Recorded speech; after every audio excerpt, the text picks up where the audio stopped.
interested in the topic of childcare, it's really very interesting how it is not more of a rallying point as a community. And I think there is the unfortunate piece around childcare being seen as not my problem.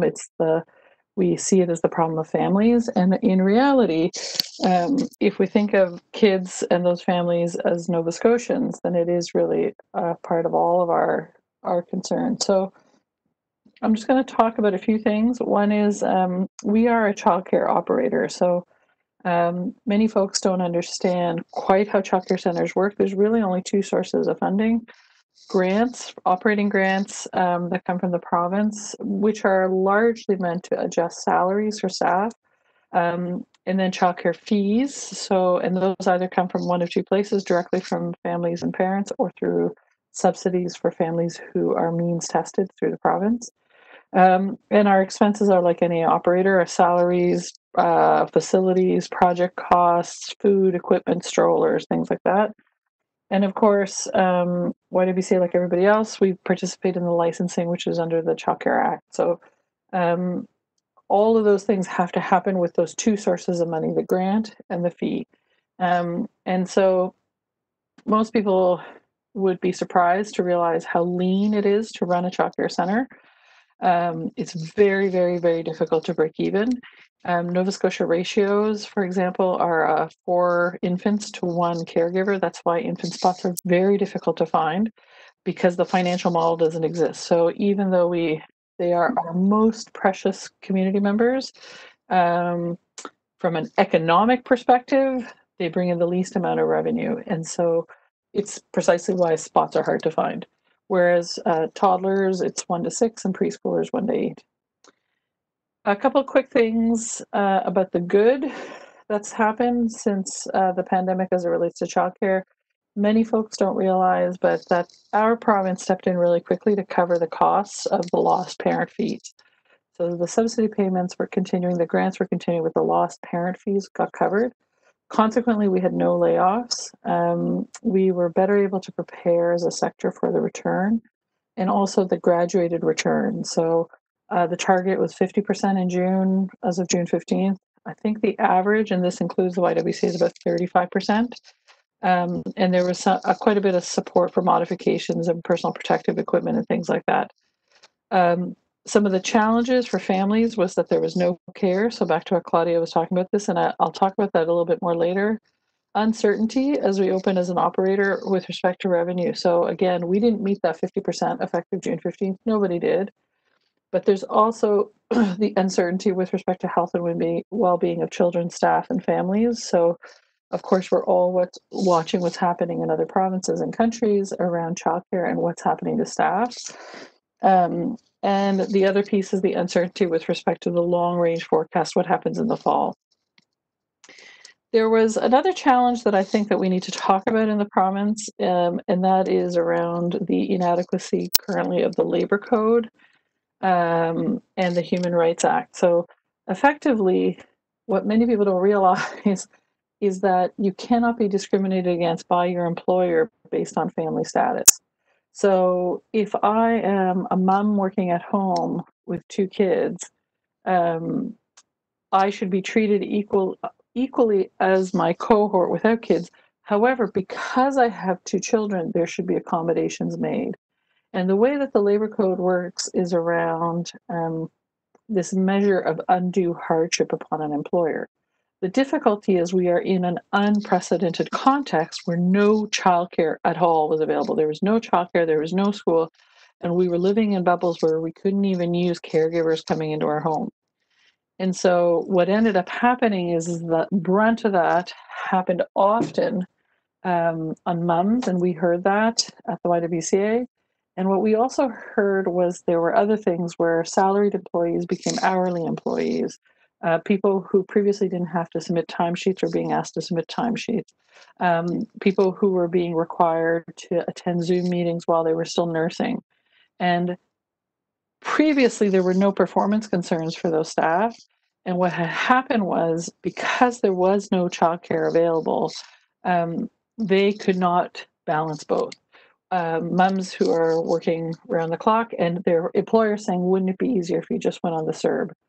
And so for us, contextualizing childcare as a link between that protection of it, of the particular family status under the Human Rights Act, as the Supreme Court of Canada has ruled, has been something that has not been discussed here in Nova Scotia. I've spoken with Labour and Advanced Education. I've spoken with the Human Rights Commission, and we have not seen anything proactive. Employees don't know their rights. Employers don't know their obligations. And in fact, we don't have precedents. We don't have precedents where wholesale we wiped out an entire industry. So those are just some of my opening thoughts. And I'll go back on mute. Thank you, Mia. And I'm just going to jump in and say on that last point that I'm really glad you brought that up. I think it's really important for everyone to know that. We have actually spoken to the Human Rights Commission about doing a public campaign on that so that people are more aware of that, because it's really important. We also did bring forward a motion that was passed by all parties at a committee last month, kind of strengthening that by ensuring that employers take that into consideration, although it hasn't really gone anywhere. And I think you've brought up a lot of points that, you know, hopefully we'll get a chance to talk more about. The next panelist is Karen Foster. Karen's an associate professor in the Department of Sociology and Social Anthropology at DAL. She studies work, employment, and inequality with a focus on rural Atlantic Canada.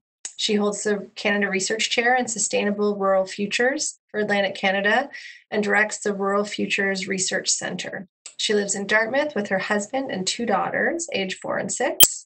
Happy to count her as a constituent. Karen, thanks for joining us tonight. Thanks for having me. So I guess just a little bit about the perspectives that I'm bringing here.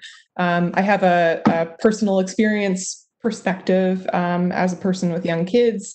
One of the biggest challenges that I had was that my oldest daughter, who's 6, even if we were able to get my youngest daughter back into daycare, we wouldn't have care for my oldest daughter. And I've got a lot of friends that are in that same situation and have either elected to keep their littler kids home as well, or are, you know, trying to figure out what to do with their older kids in the absence of summer camps. I'm lucky to have my mom helping take care of the kids, and my partner's mom as well. So between them, we've managed to cobble together a 4-day work week. But it's precarious. I think relying on family is it's great. It's free, but it's also, for example, my mom is waiting for a hip replacement. So we've got 2 policy problems about to intersect if she needs to go off for 6 weeks, which would be great, but it also means that I'll be in a childcare bind. So we're very, very fortunate, but even I think the best situations still have some drawbacks. From a professional, like research perspective, childcare is a new area of interest for me. I'm part of a big international grant that's going to study. It's called "What's the Best Childcare Policy Mix for Diverse Families in Canada?" And so we're looking at parental leave policy, childcare policies, and even employment and welfare policy to see what actually serves the interests of young families and the needs of young families. So that is underway starting this year. It's a 7-year project. Things I guess that I can bring based on my research so far would just be around the impact of precarious work and gender inequality on the bigger economic picture.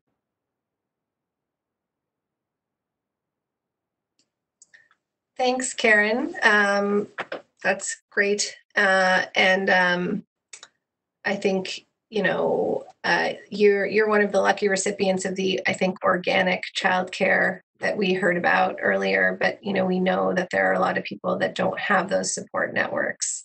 And so, as you point out, it's sort of you're lucky or you're not. And then even if you're lucky, you know, I think part of this conversation is around kind of making visible what is seen as invisible, which is these kind of informal networks that sometimes show up and sometimes don't. And for those of us who don't have those, you know, it all falls apart. And it shouldn't be precarious in that way. Okay, so our next panelist is Katie Keddy. Katie graduated from the Nova Scotia Agricultural College with a Bachelor of Science in Agriculture and now lives in Woodville, working alongside her husband and in-laws on their farm, growing sweet potatoes, strawberry plants, raspberry and blackberry canes. Oh, I wish I was there right now. She and her husband, Phil, have 2 young sons, ages 5 and 7. Katie sits on various agricultural boards and committees, all while taking an active role in her son's elementary school. This includes implementing the farm to school snack program and helping out with the school garden. She's also the co-creator of the Maritime Ag Women's Network and the president of the Kings County Federation of Agriculture. I want to welcome Katie, and I'm really glad to have you with us tonight, Katie, because it sort of shows the breadth of this issue. So I think for a lot of us in the city, we think of the mom sitting in an office like this and how do you adapt? But of course, we know that there are women in all fields with differing needs, but that one, as Mia pointed out, one of those kind of connective tissues actually is the need for childcare, the need to have the capacity to do the work that you're doing. So thanks for joining us, Katie. Thanks so much, Claudia. I'm happy to be here tonight, and this is an issue that's affected us from the second everything shut down. So my work on the farm, I'm in the field. We are multi-generational farm. So my father-in-law is full-time, my mother-in-law is full-time, myself and my husband are full-time. So when this thought of organic childcare is brought up and you can rely on family, that's not the case in agriculture for many families. Because we are all working together, farms are family farms, but they're bigger farms too. We're producing food for the province. So in the beginning, as I'm sure you're aware, labor was a huge issue in the beginning, and it continues to be a big issue in the industry for us. When schools shut down, it pulled farmers essentially away from the farm. So for several of us on larger operations, we were pulled off the operation, and our positions aren't something that you can just train for. You know, we're doing a number of different things. It's not, you can't bring a student on and just train them in a few days with our experience and with our knowledge. On some smaller scale productions, it resulted in loss of food being produced because there's children present on the farm, and it affected efficiency on the farm. It affected, this all happened during our busiest time of year, which is planting season. So, the other thing is in agriculture, there's sort of this storybook image, and we do perpetuate it a little bit ourselves on social media, that kids can just come with us and they're beside us in the tractor and they're, hoeing in the field beside us. And so there is this wonderful image of families working together, and some days it is, but, when you're in the middle of planting and you're short labor and you're pulled away from your farm and you're trying to multitask everything that needs to be done, there's huge safety issues there for children being on our farms day in and day out. And with increased, exposure comes increased risk. We're working with chemicals and machinery and livestock and, everything like that. So it fell on, my generation of women to really take the step back or figure out, are we bringing somebody into our homes when really it's not being recommended by the province? But we are producing food for our province, and that's an important job, and it's an essential job that wasn't necessarily recognized as essential in the beginning by our current government. The situation amplified those labor shortages, and it continues to do so. Personally, I had to take a step back for almost 2 months, and that was a choice we had to make as a family, but that's not an easy choice. I've worked hard to get to where I am. It's a family farm, but you're losing some of that experience as well. And we can't rely on, say, my in-laws who are, high risk as well for COVID, but also, also working as well. I think right now my biggest concern is for September. We haven't heard anything yet. We as farmers will be going into harvest already short on the labor still. And we don't know what to expect. We haven't gotten any support from our government. As a mom with school age children, I was lucky when we had daycare, that we had a wonderful daycare, and but the school age kids were being forgotten about, really. And a part-time school in September, this is the biggest stress for many families right now, is that we don't know. And September, it comes fast, and ultimately it feels like, as a parent and as a farmer, to me, that the assumption is there that the mothers will figure it out.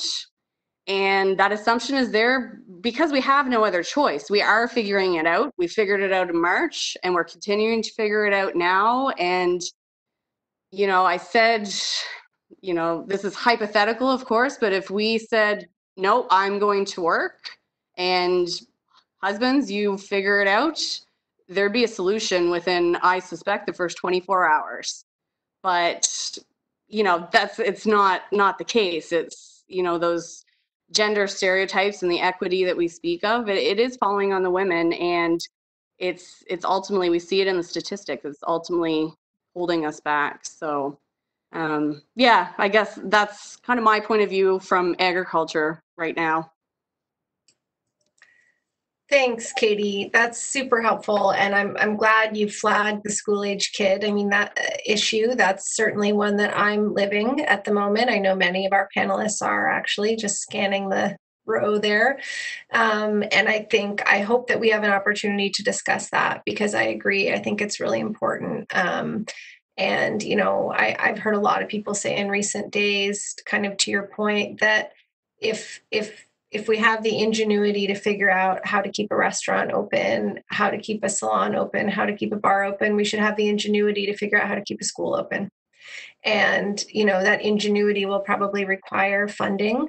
But I think, we're starting to see a lot of clarity in the evidence that, kids need school. And in fact, under international law, they have a right to that education. So that's a slightly separate issue, but I'm really glad you raised it. And I think it is connected to the childcare piece, and specifically the funding piece that Mia raised, but maybe we'll get to that after we hear a little bit from Laura. So I want to introduce Laura, who is Laura Fisher, who's the co-author of the 2019 Nova Scotia Child and Family Poverty Report Card. She's a recent Community Development Honors graduate and a current master's student in the Department of Sociology at Acadia. She has focused her research on the social determinants of health for low-income families, poverty, and social policy. As a single mother of two, she continues to be active in her community as an activist and advocate for social issues, including accessible childcare. So we're really pleased to have you with us tonight, Laura, and would love to hear a little bit from you. All right, can you hear me? Okay. I'm a little nervous, and I only just heard about this panel today, so I'm not quite as prepared as the other eloquent women that have spoken before me, but as was said, I am a single mother of two. I have been for over 8 years, and I've been in school or working most of that time. And I think something I want to just give a bit of context around is that we really need to look at childcare in the context of COVID, for sure. It's far worse, it's far more precarious, but for low-income single moms in particular, for students like me, it's been that way for a long time, and this has just enhanced it. I can tell you that there have been times that I've been biking my children across town to 2 different childcare centers because I couldn't get spaces, because we live in a childcare desert, and my commute round trip each day was 3 hours with 2 young children. And that's a really actually common story. The amount of work, the amount of labor that low-income families have to do to try to get out of poverty or to work is quite high. I'm very grateful for things like childcare subsidy, but of course, in the current context, it doesn't cover something like a private sitter, which is one of the few options you have without summer camps and with childcare centers that are mostly operating for younger children. And on top of that, something like childcare subsidy, I just want to put in there that it's lovely and it is means tested, as I think Mia mentioned. But I have to do about, I don't know, at least a dozen forms and papers just for that. And that is not the only thing that I'm doing as a low income mom. I have basically a part time job in paperwork trying to access these systems that are supposed to help me. And if English is not your first language, or you have learning disabilities, which very many low income families are dealing with various disabilities, it is not accessible. And then on top of that, we have COVID, and it is definitely not accessible. So I just wanted to give a little context there. I've been running a support group online for other student parents across the province, and they've been largely forgotten by their institutions and by all of these measures or lack of measures coming out. They're facing things like, especially in the end of the spring semester, having to drop out of school, taking pass grades when they were trying to get into professional programs that will largely be looking at their GPA. They are trying to take exams at midnight with babies waking up and toddlers waking up. Many of them are single parents and they're trying to go forward in life, and there's been very little attention paid to them. And there's quite a high number. We're supposed to be about 11 to 17% of any given campus. So there's that. I also, in the child poverty report card, one of the recommendations we made was for a universal childcare system and more funding from the federal government to the provinces for that, because it's a gender equity issue, as all of these lovely women have mentioned. It's a wage gap issue. And I know that in Quebec, when they brought in their universal program, their GDP actually went way up because so many, mostly single mothers, entered the workforce. So it makes economic sense as well as social sense. And I think that's about all I have to say for my opening. Well, that was pretty eloquent, Laura, and really, really helpful to point that out, and a great segue to our first question, which is going to be about that Quebec program. But first, I'm going to let our host, our last panelist, I think, might be in the participant room. So I think Ali is just going to take a second and try to find her. So just bear with us for 1 minute. Hi, everyone. There's a few people who phoned in, and so I'm just going to unmute the people that phoned in and ask for Michelle. So 1 second. Michelle, if you can say, are you there? I am here. This is Michelle. Great. Okay, awesome. Roll on. So, okay, so Michelle, sorry. maybe I'll introduce you quickly. Okay. It's Claudia. So because of the way this is set up, I can't see you, but we can hear you, which is great. Okay. So Michelle's a longtime early childhood educator, which is a really important perspective in this conversation. She's an advocate for better early learning system and a member of CUPE Local 4745. She also chairs CUPE's National Childcare Working Group. So Michelle, I'd love to hear your thoughts on the question of childcare. Yes, I've been an ECE for 27 plus years and been a long-time advocate for early childhood education. I'm a mom and I'm also a grandmother now. And childcare has been in crisis for many, many years in Canada. And COVID has really, brought more attention to the fact that this has been an ongoing problem for many, many years, especially for women, as we've already sort of discussed. So I think the realization for how essential childcare is has really come to light because of the pandemic. We closed, as you guys know, Nova Scotia closed all childcare centers on, I believe it was March 17th, and we reopened on the 15th of June. And with that came a lot of funding issues. So, the government said that families would not be required to pay fees if they cannot access their childcare space or are not ready to return to their space, but their space would still be held. So the province said to the operators that they'll still receive funding on a sliding scale until September as they increase their capacity from 50%. So a lot of parents who weren't ready to send their kids, some of them, are, they're staying home. As somebody earlier in the panel pointed out that, they may have a child who's going to an after-school program or an older child, and they still don't have childcare for them, so they're not going to send one. There's many, issues around, why people didn't come back. So we're not operating anywhere near 50%. So we've had about 9 staff be laid off. Hopefully they're going to be called back as our numbers go up. But of course, we already had a very serious shortage of ECEs in the sector. And because of pre-primary, some of them left and went to pre-primary. So we're now concerned that we're going to lose more trained staff to pre-primary because it was announced by that they needed. I can't remember the exact number, but they were saying, I believe it was around 200 plus ECEs this year coming up to fulfill the last part of the pre-primary rollout. So a lot of people are concerned that if people get laid off, which it is happening. I know a few centers that have laid off 2, 3 people. So those people, if they don't get back before the end of the summer, it's quite possible. I mean, I know we don't know what's going to happen with school in September, but it's quite possible that we may lose those people to the pre-primary system as well. So again, that creates a lot of more stress and a serious issue in our sector, which is already and has been suffering for many years with the recruitment and retention problem. So that's a big concern for a lot of long-time ECEs. The fact that the government has lowered the standards, they have lowered, before you could go to school, get a university degree and, work in the field, or you could have a 2-year diploma.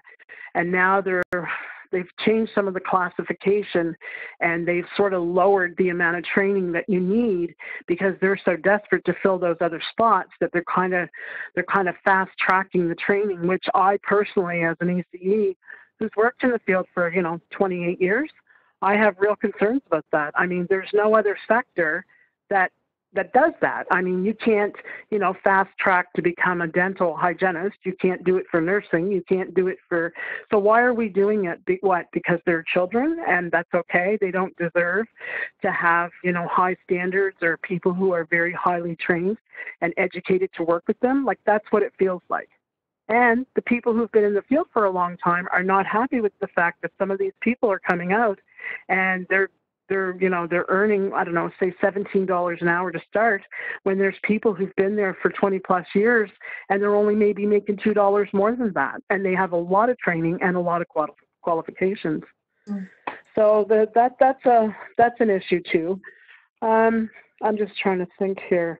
I think, Michelle, maybe we'll move into the questions and then we'll be able to yep, I'm sure you'll have some good input on a lot of the other stuff, but I think that perspective is really helpful. And you touched on a few things, which I'm just going to really quickly try to unpack before we move into the questions. Both Mia and Michelle touched on this notion that, where we sit now is that government has said that they will backstop childcare providers, regulated childcare centers up 50%.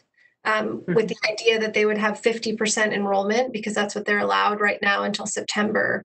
But the reality, as we've heard now from several panelists, is that that's just not the case. Almost no center has that 50% enrollment. There are a lot of reasons for that. One is school-age children without any care.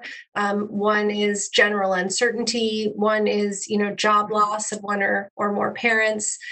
So just to that's the 50% issue that we're talking about. And I think, just to put a fine point on it, the somewhat of an elephant in the room in this conversation, and I think Laura referred to the means testing and the subsidy that parents get. So parents can access childcare affordably, but by jumping through a lot of hoops, and it's the same, and I know Mia will correct me if I'm wrong, but my sense is from conversations that it's the same for the centers.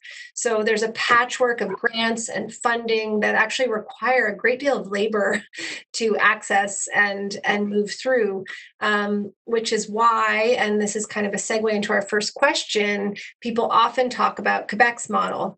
So we started that here in Nova Scotia. We have a pre-primary program, a universal free program for 4-year-olds.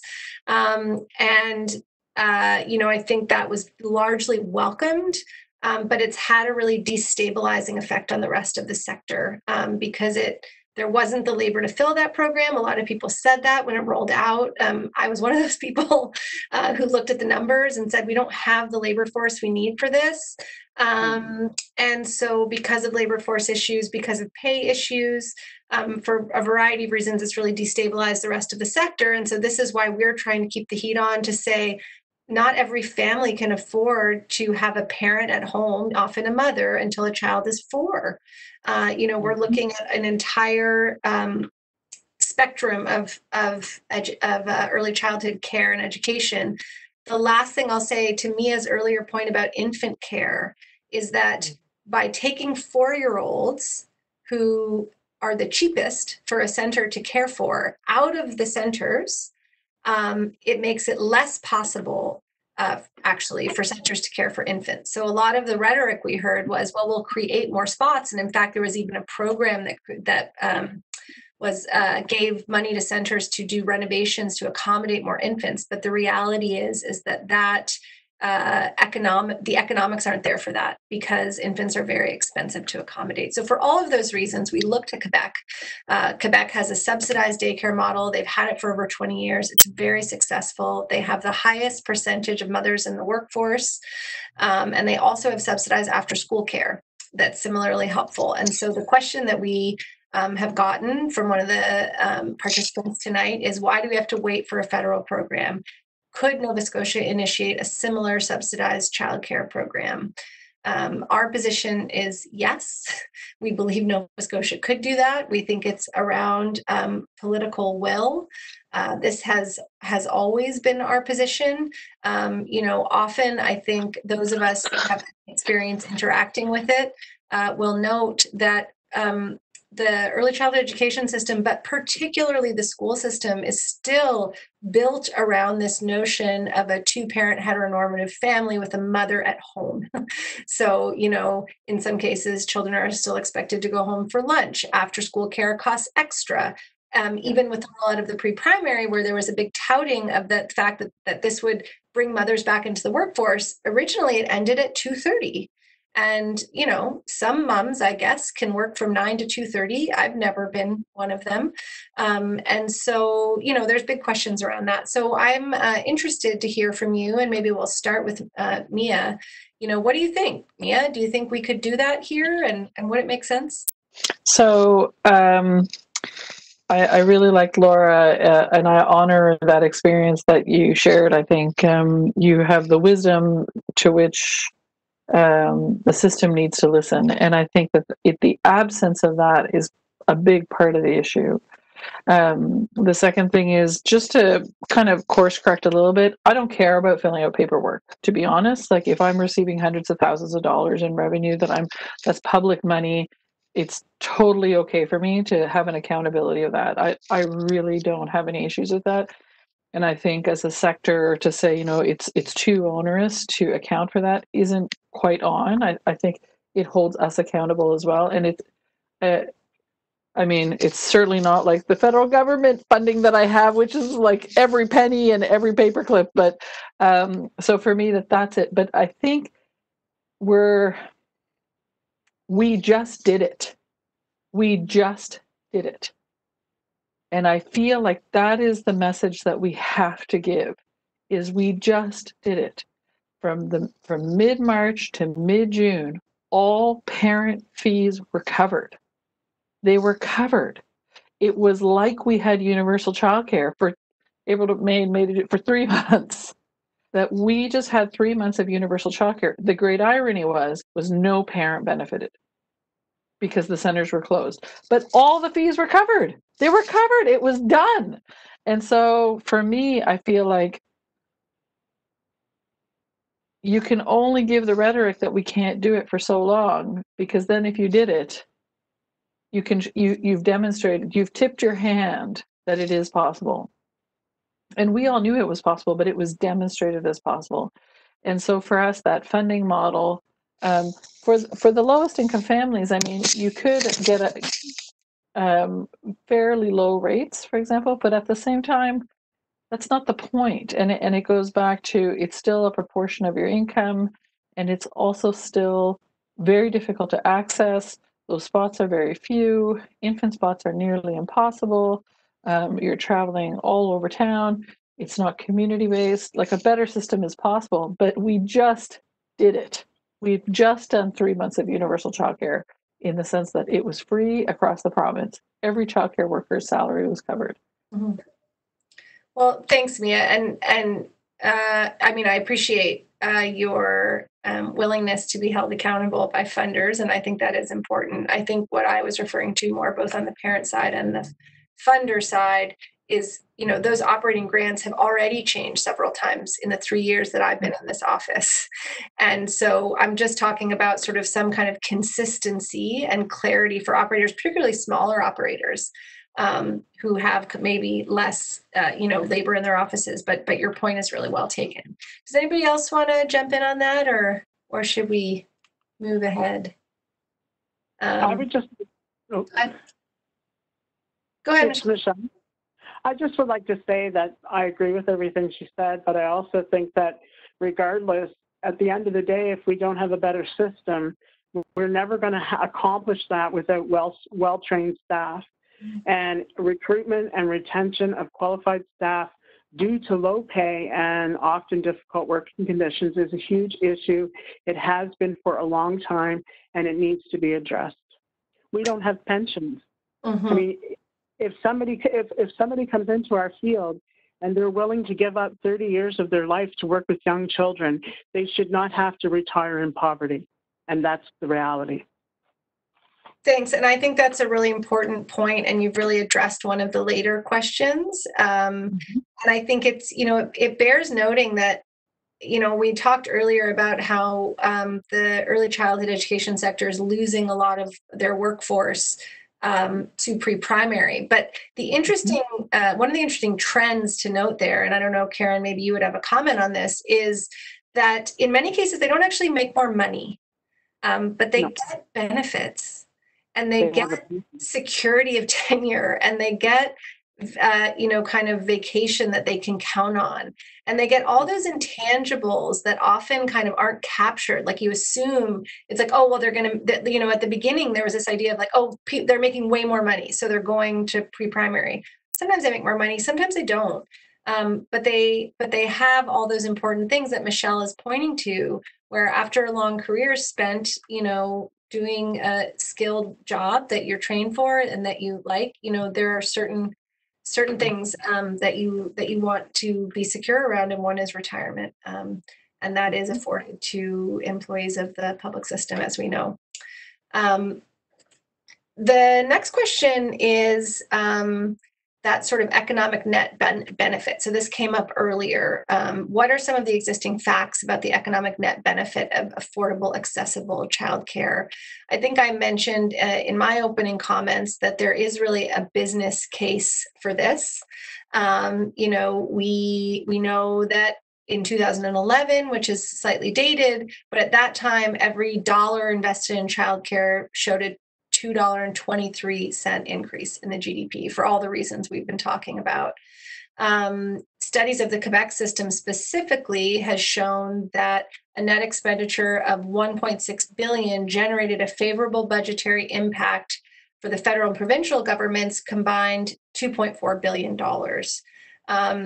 And it's worth throwing out this number that per dollar, the childcare sector creates more jobs than any other industries, 220% better than spending in construction. And, I'll say that this is at a time that we've just seen, over $200 million in stimulus spending go out the door pretty much exclusively to construction projects. So I mean, I've covered some there. Are there other kind of net benefits that we want to talk about, economic net benefits to affordable childcare? Karen. Yeah, I mean, I think I would just sort of back up what you said, that it's not, it's not just Nova Scotia, it's not just Quebec, anywhere that invests more in accessible, affordable childcare sees a benefit in GDP. It's just like economic magic. The more women, especially, that are able to get into the labor market, it actually creates jobs, it creates GDP, it contributes to economic growth. So all of those benefits are there. It's like, it's like a lottery ticket that we know is going to win. We're just not playing it, which is really dumb. And I think that it's hard not to see like a gender bias there, and a legacy of just historically consistently devaluing care work. Looking at it as something that women give naturally and organically, and just that it's part of usually women's nature to just care for free. And some people even look at it like it's a problem to commodify it and put a value on it. But I really think that there's a resistance to doing that. Because I think, we've seen women's labor force participation rates go up despite these problems. And so people are allowed to kind of assume that women are going to figure it out. But there's a limit to that. So yeah, I would say that the case is there, and we just need majority support for it. One of the things that I noticed canvassing for the NDP a couple of years ago was the childcare was something that we were going to door about. And I was just shocked and dismayed by the number of people who had grown, like adult children, who just said, oh, no, that's not an issue that I care about, like just because they don't have kids. And it's amazing to me how that can just kind of go out of people's heads. Mm-hmm. So maybe the economic benefit angle is the way we have to go. Yeah. Yeah, I really appreciate that, Karen. And I think one of the things I've learned in my few years in this role is I think the economic benefit angle is an important language to be able to speak. I too am dismayed by that. I've had that experience. Mia spoke to it as well. But I do think that this is really an economic driver. This is a good economic investment. And it is, it's frustrating, I think would be the mild way of putting it to me, that it's something that we're not even talking about.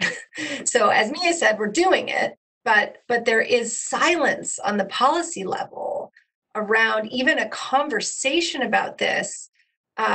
But it's like a no-brainer that we're going to build 4 more overpasses and 10 more highways. And so this is the kind of conversation we're trying to shift.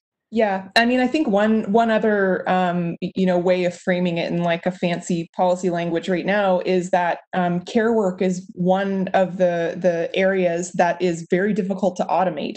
So if we're trying to figure out how to create jobs without creating more stuff, and while dealing with an economy that according to predictions is going to be more reliant on automation and AI and all of these things, care is kind of where it's at if we want to grow jobs. Yeah, and it's green,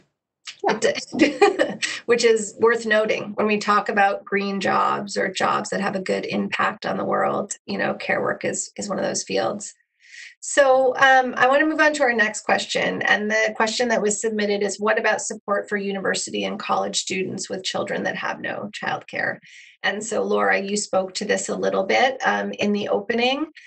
Certainly, we acknowledge, as we've been talking about, that I think it's really important that we think about this in the broadest and most creative way. And as Mia said, it's experience like yours that we need to be honoring and listening to as we kind of build our policies.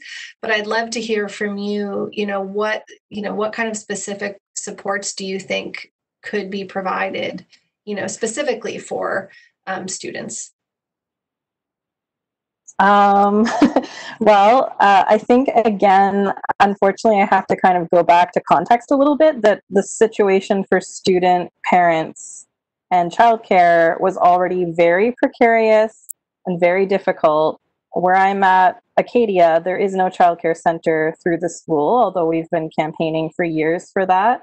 And students are just expected to go to other schools that have childcare centers with very long wait lists. They sometimes, I think the Mount has a system where you can drop off your class schedule and drop kids off for those specific times, which has pros and cons to it. But we need more childcare, we need more subsidy spots, and we need people that can help people navigate that system. We need that before COVID, but we certainly need it now after COVID. Also, there need to be some measures with the schools themselves to actually recognize their parenting students and the various situations that they're in, and that hasn't really happened. And some of them are not falling neatly into the categories of the student benefit or the CERB, or so they're having a lot of big decisions to make as the fall approaches, and we don't know what's happening with school-age children. So I think some certainty too about childcare for the fall is really important. I feel, it's Michelle, I feel that not only all those points are 100% accurate, I still feel, really understanding the system in terms of subsidies is still a huge issue, because subsidies are great. It's good that we have them, but sometimes they're not affordable for single moms.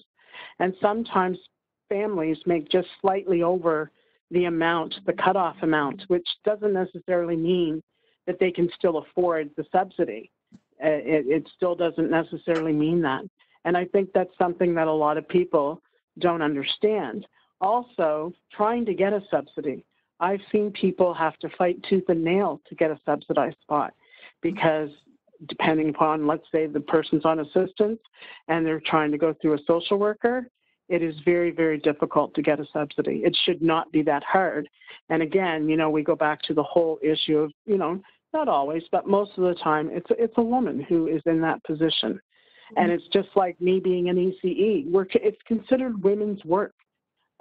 People can say what they want. I mean, I don't consider that. And the people that I work with, the early childhood educators, they value their work. They understand that the work they do is important, but society does not value our work. We're just a bunch of women and we take care of a bunch of children. And unfortunately, that mentality still exists in our society. And I can bet you if the majority of ECEs were men, this problem would be fixed a long time ago, and I bet you I'd have a pension.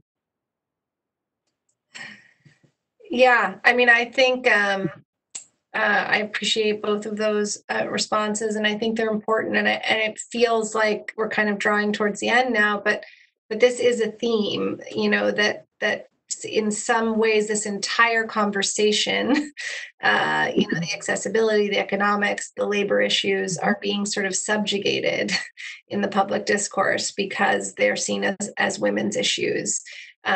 Certainly in our caucus, that's not the case. I see Katie has something to add here. Yeah. Yeah, I just wanted to add one thing, and I agree with all the points that are being made tonight. And, when we look at our province as a whole, we're seen as an old province and, a retirement province. And,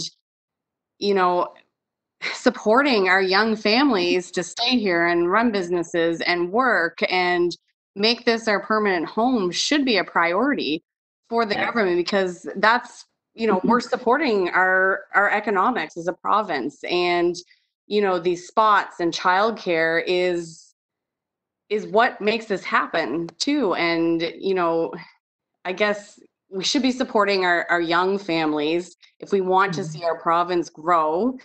by supporting the young families, we're also supporting healthcare and everything else that, agriculture and everything else that makes our province whole as well.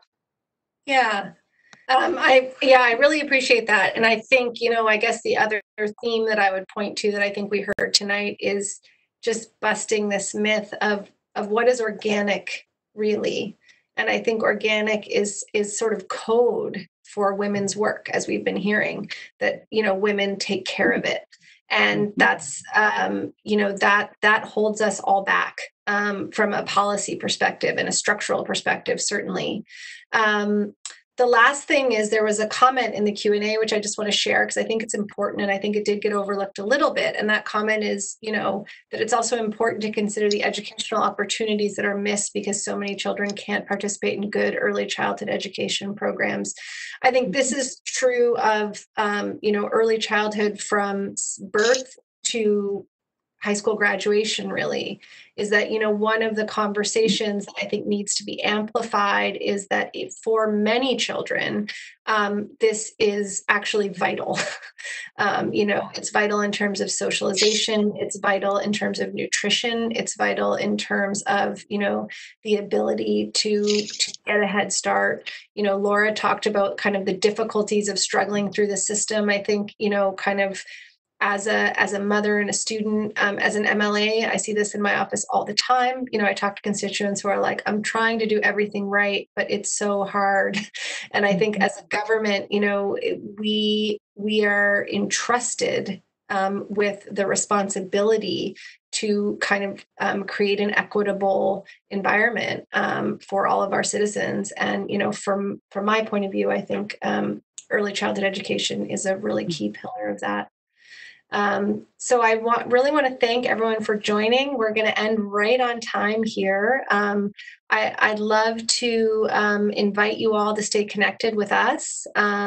Certainly, through the NDP website or, to me directly. My site is claudiachender.ca and you can contact me there. We really want to continue this conversation. It's not yet happening in a fulsome way in the public realm. There's no conversation happening in a fulsome way in the public realm right now. But, I think for those of us who are passionate about the topic and recognize its importance, I think it's really time to kind of make our voices loud because it is really important. It was important before COVID. It was important during COVID. But it's, I would argue, even more important now because otherwise we're going to just see women and families falling by the wayside a bit as we, kind of move into this new reality. So thank you all for joining us. And hopefully we'll have the opportunity to have another conversation like this soon. Thanks to our panelists.